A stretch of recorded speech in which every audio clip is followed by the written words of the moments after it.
My name is Scott Robertson. I'm head of client sales at Ampersand. You can see on the screen here. Just since many of you might not be familiar with Ampersand, we are a media and data company. We specialize in linear cable, streaming cable, addressable TV, national and regional. We are actually owned by Comcast, Charter, and Cox, and also with our addressable include Verizon, Altice. So any of your targeting needs, there you go. Right now, I'd like to turn it over to the person of the moment, Jenny. And first of all, could you just give a little background on your career and then what your current duties are? Sure. Jenny Danzi. I get to be a steward of the Pepsi brand, which is a pleasure, but mostly a privilege. I've been at PepsiCo 15 years. Before that, I interned as a copywriter at a few ad agencies, so there's nothing worse than a client that thinks they could write the copy, but that's okay. I try to lead with empathy, as Chris encouraged us to do. In my time at Pepsi, we move around a lot, so I've worked on Mountain Dew, I've worked on innovation, developing new brands. I spent some time in corporate strategy, which brought me to Shanghai, worked across snacks. And this is now my second time on the Pepsi brand team. So I have a team of 10. We basically touch everything that consumers see on the Pepsi brand in the US. So it's a lot of fun, never a dull moment. Great. So Pepsi's been around for 125 years, just celebrated a birthday. And so clearly an established brand. First of all, can you give us a little history of the brand? I'm sure everyone's had a few Pepsis over their lifetime, but maybe not as familiar with the story arc of the brand. Yes, so Pepsi was born officially in 1898 in North Carolina.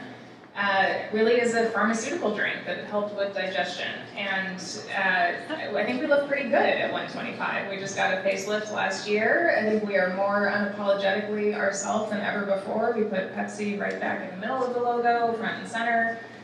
So this has been going over well, and to celebrate being prepared for the next era of Pepsi, we threw ourselves basically 125 birthday parties, and we did a bunch of Pepsi pulses, and you know, it really is a gift to work on a brand like this that has these kinds of equities. And so we've worked with iconic people across sports and music and in culture, and I think at our best we are creating culture. So we try to continue that legacy.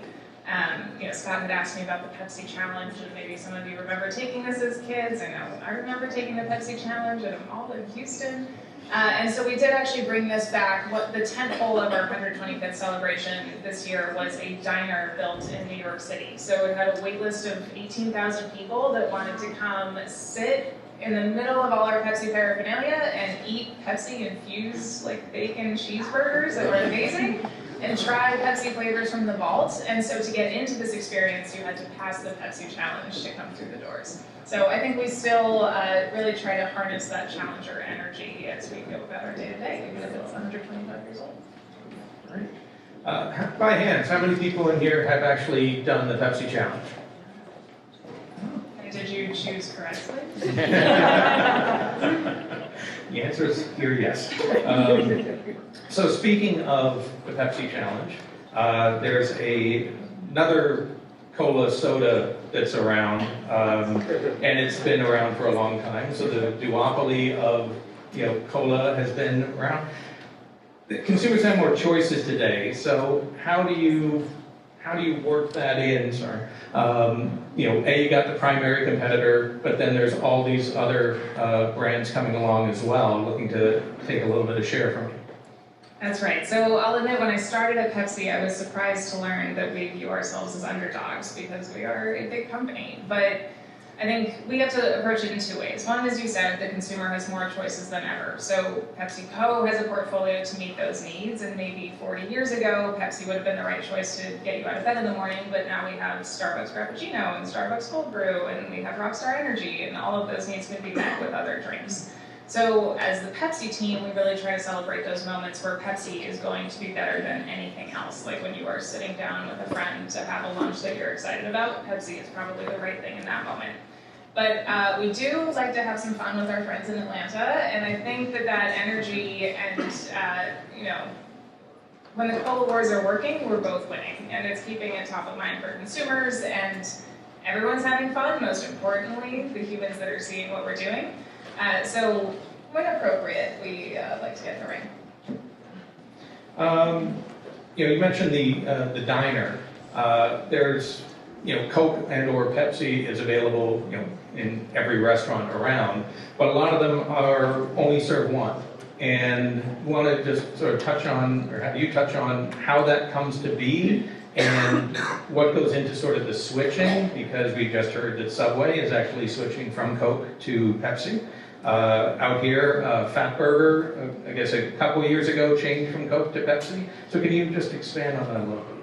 Yeah, so we are very proud of the fact that Pepsi makes your food taste better, whether it's the best burger you've ever had, or if it's a burger that you made and you burned on the grill, or it's airport sushi, whatever it is, Pepsi will make it taste better. And we learned this, we started in 2021, we did some deep research with consumers and learned that even the best burgers in America, the McDonald's, the Burger Kings, the Wendy's, consumers prefer them with Pepsi, but they can't have them with Pepsi. And so we did this amazing stunt campaign where, hey, even if we're not on Fountain, we're always in the picture when you're enjoying a burger. And so this was the beginning of our Better with Pepsi campaign.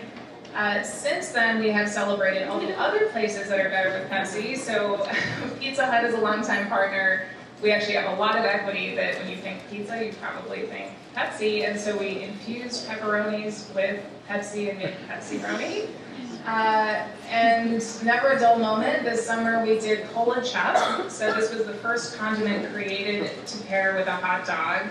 Pepsi infused, and I know ketchup on a dog is quite controversial, especially in Chicago, but we can't really stop. So we are thrilled. Subway has been a partner of our Frito-Lay brands for a long time. We're really excited to welcome them to the Pepsi family, and so in 2025, you can imagine there are a lot of brainstorms internally already on how we're going to celebrate Subway sandwiches being better with Pepsi too. Right. So when you go into, say, a Subway, and obviously Coke has been in there for quite a while, is there, what's sort of the resistance to that? And congratulations again by actually getting that. I think it is a massive investment to convert an account, right? We have Pepsi, I think we have a bigger shipping fleet than I think the US Postal Service or some Pepsi friends are. So we have a lot of feet on the street. So if you're going to convert the kind of customer that has thousands of locations, that is a huge investment of time and manpower. And for the customer too. So we really try to bring value not just in our offering of the many products that we have, but how we're going to activate that and how we're going to market it together and how we can celebrate. We also recently won Topgolf, which is a really fun family outing. So we, it's something that the whole organization gets behind. We try to choose partners that we think are a good match for us from an equity perspective, and then we go fight like the underdogs here. Nowadays, inflation is eating all of our, job earnings quite rapidly, unfortunately. And there's been some instances, there was a case in Europe where Pepsi was actually pulled off the shelves because of, didn't align with the supermarket's pricing. How does Pepsi handle that in an era where the prices keep going up? It's, for some folks they must have, other folks it's more like, hey, I can't afford that. How do you guys take into account the continuous rising of prices? That's right. I'm sure we are all feeling it, both at the grocery store and in your own jobs. I think inflation's not going away, and so we, I think as a marketing team, we try to really lead with human empathy, and so we do things like go to the grocery store and try to set a budget and shop the way our consumers are shopping. And then as marketers and brand builders, we talk a lot about how you make a purchase worth it. So what is going to make choosing Pepsi over all the other options or over private label worth it? And that is not always just a pricing discussion. It is about what the brand is doing for you, what the product is doing for you, if there are promotions that we can celebrate or partnerships that we can have to make sure that the Pepsi purchase and the Pepsi display is worth it for the retailer and the consumer. You've mentioned it before with the association with celebrities and musicians and athletes. Going back a ways, there was a lot of the big Super Bowl ads, Michael J. Fox, Cindy Crawford, Michael Jackson, etc.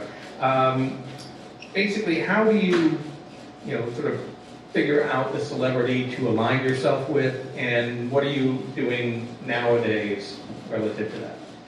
So I think it's a balance. Sometimes you want the big blockbuster, like we got to partner with Bad Bunny last year.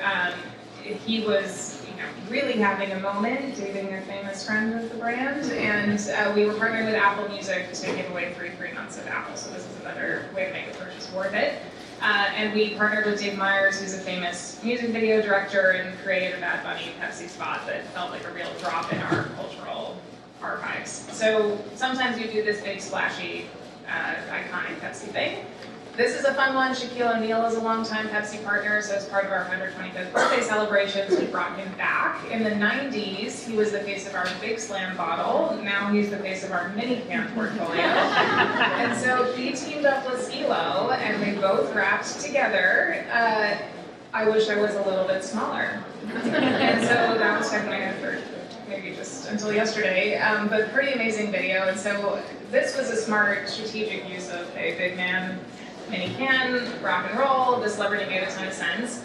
We just announced this morning that we're partnering with Bobby Flay, who is the grill master, to celebrate grilling and how grilling is better with Pepsi all summer long. So there are absolutely moments where you don't want the big celebrity.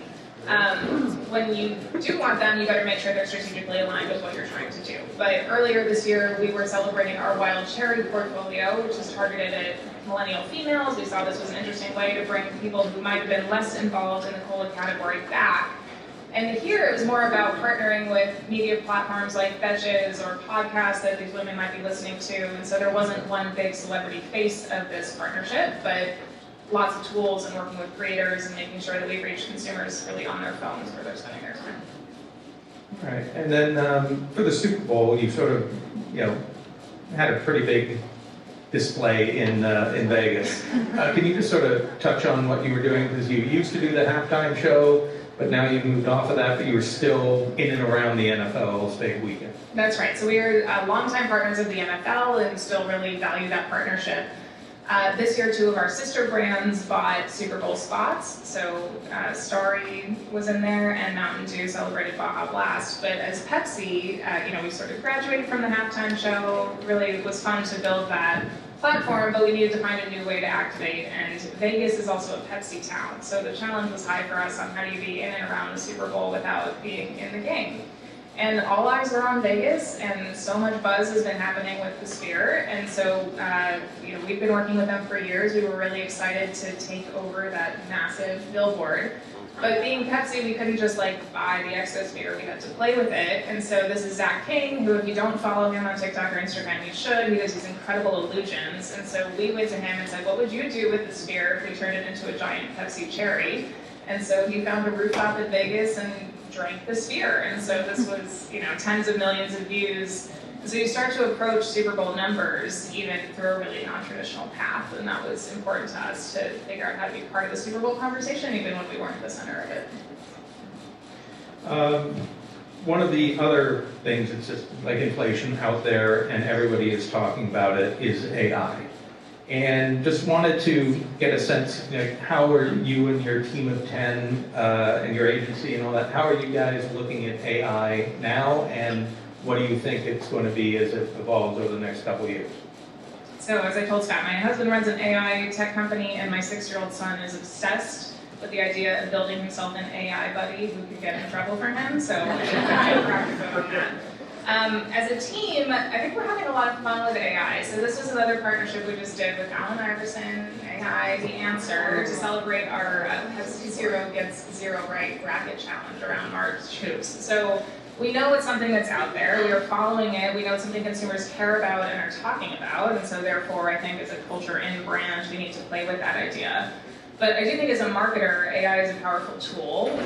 I don't think we're afraid of it taking our jobs. I think, as Scott Galloway says, AI is not going to take your job. Somebody who knows how to use AI is going to take your job. And so I do, it's been fun over the last few months, and now my team comes to me and says, I had this idea for an ad, or was working on the storyboard, and I just started working with Dolly, and here's what it looks like now. And so they're using AI in their day jobs to figure out how to get faster at ideation and faster at consumer testing, and we're partnering with animatics companies who can build 3-minute animatics over a weekend in ways that we could never do before. So I think it's helping us get faster and sharper, but we're still learning, for sure. Getting to what some of the folks in this room are interested in, which is media decisions, allocations, et cetera. How do you go about, again, working with your agencies and your team to discuss where to place the budget and everything that goes into that? Yeah, so media is absolutely core. They sit at the table with creative for us. And so once we identify a business challenge, we go and brief creative agencies, and we brief our PR agency, and we brief our media agency all at the same time. And I think a good idea can come from any of those verticals, and a great idea will only be executed if all of those verticals are working together. So this is another example from our 125th birthday. We had big media investment. We had some hardworking TV ads that just showed our logo and post, but the really fun moments came from media briefs. And so we partnered with our friends at People Magazine and did a print ad. And I have to say, like, within the walls of Pepsi, having People Magazine around with Pepsi on the cover was like one of the hottest things we've ever done. There's a lot of love for these magazines, for these print partners, and so that was really fun to be a cover star. And then we also, of course, work with platforms like Snap, and they were launching this opportunity to have branded clothing, and so we got branded sweatshirts. And again, all the young employees at Pepsi were wearing their Snap Pepsi sweatshirts to match their avatars, and we were all figuring out how to get dressed in the metaverse. And so I think no matter where it is on the spectrum, it's a balance of those scale plays and those targeted plays, but it needs to be creatively led. And in an era of media fragmentation, it's not just we do TV and we're done. Now it's so much more, including influencers. And can you touch on the influencers you have, sort of the various genres that they're in, the various ages, to fully capture the Pepsi consumer? Yes, so this is again a balance that some brands are going all in with one influencer, one creator, and some are sort of spraying and praying, and you'll see one post from a bunch of creators. We're trying to find a balance where we are choosing dozens of partners, but that way we can know them and go deep with them and know that they actually love Pepsi, and we can work with them on whether they're grilling experts that are going to show us how Pepsi goes with grilling, or they're mom influencers who are going to talk about how Pepsi Wild Cherry lets them get a little bit wild. We want to make sure that it's true to them and true to us. And I think it is a new discipline, right? It's not just here's the ad and please run it on your platform. We really have to be willing to let go of some control. So the Zach King sphere shoot, he did it in 3 takes on a phone, and it was like, that's that. Like, you don't get to give notes on every little piece of it. And so I think learning as a marketer to trust that you made the decision, and then let the creators do what they do, and trust that if you're going to reach their audience, you need to do it in the way that they know best. And how do you go about, A, finding these influencers, and B, when do you determine, or how do you determine when it's time to move off of them? Good question. So my team lives and breathes culture, and so sometimes it is within the brand team we're identifying somebody that we think is a good fit.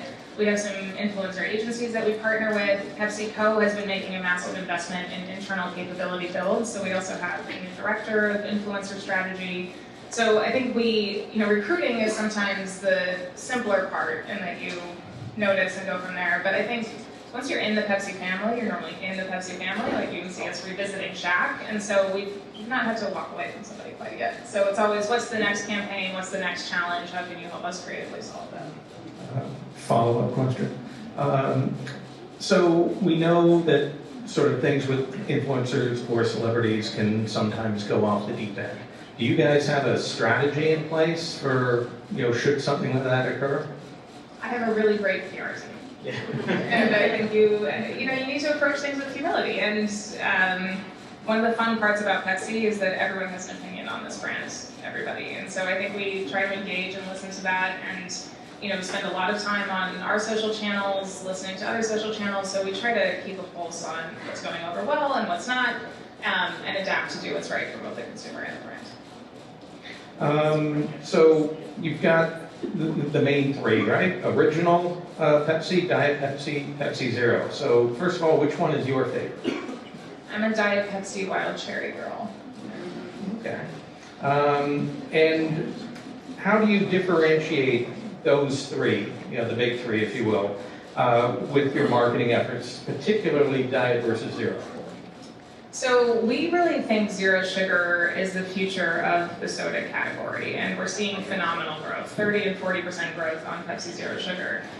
It is, we've committed that it is the face of the brand going forward, so you can see here on People Magazine, that's the Pepsi Zero Sugar can. And part of what our redesign did was allow us to center zero sugar, because every can has the giant Pepsi logo, and so Pepsi is Pepsi, but really Pepsi is zero sugar going forward. We're also trying to migrate consumers to this, so we want to offer every choice for them, and it's not always easy to be ahead of consumer preferences, but we think it's important to overinvest in Pepsi Zero Sugar as the consumer is going that way. We relaunched this formula last year. We had 2 Super Bowl ads to celebrate that formula change. So we were really serious about doubling down on it, and that's paid off. I think that's why we're seeing such rapid growth, is that the new formula is amazing, and once you try it, the repeat is really high. So my team's challenge is just how do we continue to encourage people to try Pepsi Zero Sugar if they haven't yet. And that's sort of where it's going, and again, the American people tend to follow along slowly, especially when it comes to sort of improved health. But where, in 5 years' time, where do you see sort of, I guess, where they are now in share, Pepsi, Diet, and Zero, and where do you envision them in 5 years' time? I think in 5 years we have a bold goal that Pepsi Zero Sugar will be the majority of Pepsi's sold. So we have like Pepsi Zero Wild Cherry is incredible, it's indulgent. If you haven't tried a Zero Cola, that might be a good place to start. But we are doing things like putting it on the fountain at new customers where you might not have tried it yet, and just really trying to make decisions to prioritize zero sugar so that we do bring people into it. A new Pepsi challenge coming? Is that what? That's a good idea. So you spent some time on future brands before returning to the Pepsi brand. What were your duties in that role? I had a lot of fun. So I've been in this Pepsi role again for 2 years, and before this I spent 4 years. First, I was a founding partner of our internal incubator, which is called The Hive, which was all about how do we try to learn from startups and build those capabilities within our big PepsiCo mothership. And then developing new brands back in our US beverage division. So we launched Driftwell, which was a sleep drink, which actually, if you saw the TikTok Sleepy Girl thing recently, like that was the Driftwell formula. We were ahead of our time. And then we launched Soul Boost, which was kind of a seltzer plus offering.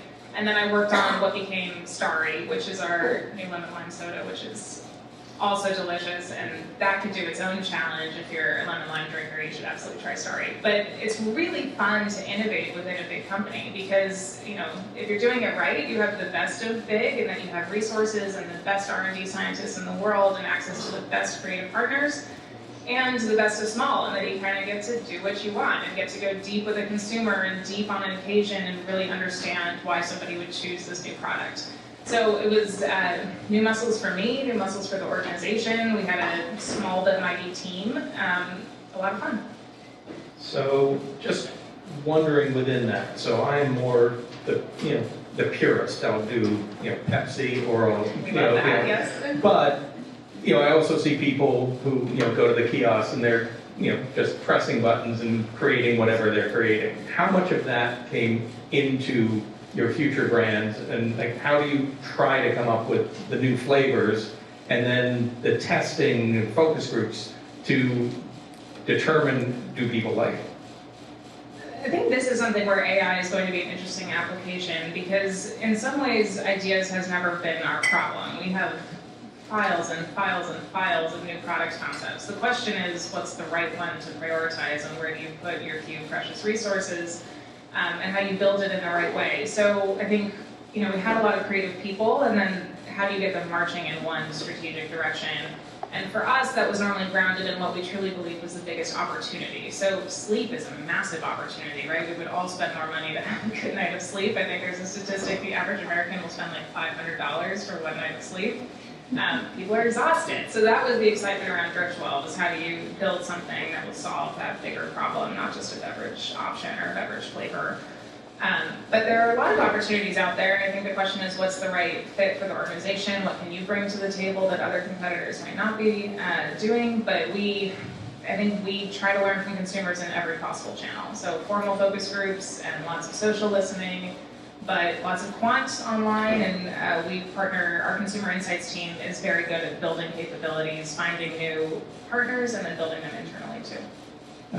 Coming out of the focus groups, has there been a consumer that's ever brought just something up that you guys were like, hey, that's actually pretty good, and that you implemented it? I don't know that a consumer's ever solved something for us that immediately. I would probably hire them, but I will say, again, everyone has an opinion on Pepsi. I think a few of you already pitched me ad ideas that may or may not be in the works. So I think, a good idea can come from multiple places at once too. But I think knowing your consumer is always makes the creative process easier. So with commercial shoots, whether it be with the celebrities, whether it be with influencers, I'm sure you've been on a number of those. Do you have any interesting stories to tell coming off of that? If you buy me a drink, we can tell a lot of interesting stories, but I'll say the two maybe most professional celebrities I've worked with. One, Steve Martin. He was early for every Zoom and just a joy to watch workshop. And Lindsay Lohan. She was our partner on Pilk, which I'm not sure if you saw. We decided to hack Christmas, which is traditionally a Coke holiday. And if you've seen dirty sodas, this is a big TikTok trend, huge in Utah. People mix milk in with soda. It's delicious until you try it. And so a group of us was pouring milk into Pepsi, as one does when you work on the Pepsi team, and brainstorming what we could do around Christmas. And we ended up celebrating Pilk and cookies. I think this was Christmas 2022. And Lindsay Lohan was, her new holiday movie with Netflix was coming out, and she became the face of it. And it just, truly lit the internet on fire. But she was a dream to work with. She loved Pilk. She got mad when we tried to replace it with a different drink. She wanted more Pilk. And so I think, when you find the right celebrity partner, it just feels right. And I do think we're lucky coming from Pepsi that there is this legacy of working with superstars. So people are excited to join the family. Last one for me before we pass it out to the audience for questions. Are you working on changing the name out there to Rum and Pepsi versus Rum and Coke? We are, exactly. I think we need to fix that bar call. So that's another one, sort of a sequel to our Burgers Better with Pepsi campaign. When you think rum and, you're probably thinking about the wrong thing. So once again, we show that Pepsi, the notes of Pepsi are a little bit more citrus versus Coke is a little bit more vanilla, and actually Pepsi pairs better with rum. And so we wanted to make sure your rum was okay, and we did some, we partnered with Drizzly. You could get some money off if you bought Pepsi and rum together. We did some great out-of-home takeovers at bars. So we're always thinking about where we can insert ourselves. Great. Does anyone in the audience have a question for Jenny? Oh, there's one. When you think of these big out-of-the-box ideas, how do you pitch the ROI to your needs and the value of these big box, big brand thing ideas? Yeah, so we think about ROI in terms of, is this going to change a consumer's mind about us? And I think when there's a really big idea, it's easy to fall in love with it. What I'll say is that it's not always the most expensive idea. Like Pilk was not the craziest thing we invested in that year, but it probably got the most consumer buzz. But I think something like the Sphere, that was a big swing and a big investment. It takes a lot of time to design an exosphere that looks that beautiful. But I think I'm lucky to work with a lot of visionary people, and Pepsi being the name on the door, we have high expectations that we take some big creative swings, and so we always make sure it's built on a business opportunity or a consumer opportunity, and there's a reason we're doing it. But I think internal is not the hard part for us. It's how do you convince consumers to take a second look. All right. Anyone else? No? All right. Well, thank you very much, Jenny.